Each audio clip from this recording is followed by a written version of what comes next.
Hey, family, Reverend Russ, back again with another 5 minute pivot or less. I have these keys, and one of the things that I've shared before is that access is important. Now, for many of us, like myself, keys are kind of non-existent. I use these when I'm in certain rooms and certain buildings, even in my home, even blessings at my church. Shout out Kingdom Fellowship. We use our phones to kind of get in and get out of spaces, or we use a connector to get in and get out of spaces. But the point is that keys allow you access. The truth is, though, that we allow people access to us. And sometimes, if you have too many people that have access to you, things can kind of go array.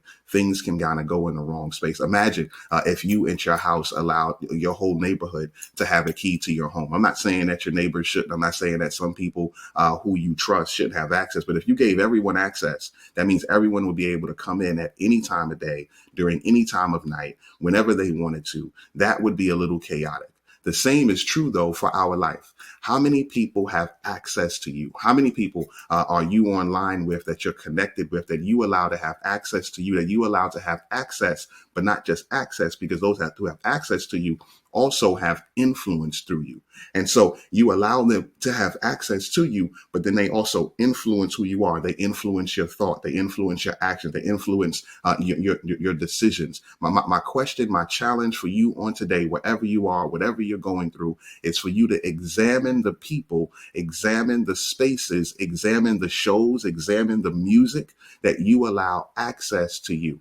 Because the truth is that the more that you allow negative influences and negative access and negative people to come into your life, the more that's going to be the result of what you produce. The truth of the matter is that you have to make sure that you allow the right things in so that the right things can come out. So my challenge to you is simple on today. It's a simple thought on today. While you may not have literal keys, you are allowing people literal access to your life, literal access to your influence, literal access even to your children. My question is, how are you examining who has access? And then the last thing I'll say, seriously, before we go, because it has to be under 5 minutes, the truth is, who are you evicting access to? Who are you saying, you know what? You had access in 2022, but you cannot have access in 2023.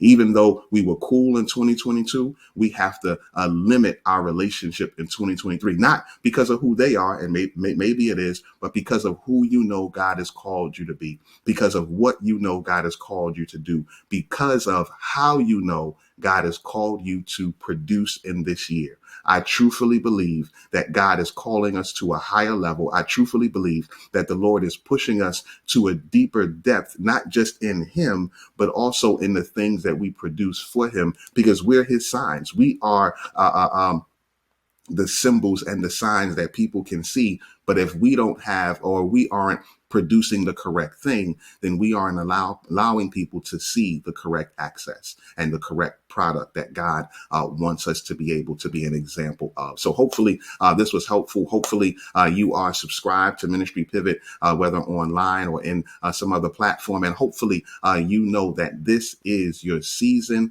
of opportunity. Look forward to seeing you soon, Reverend Russ. God bless.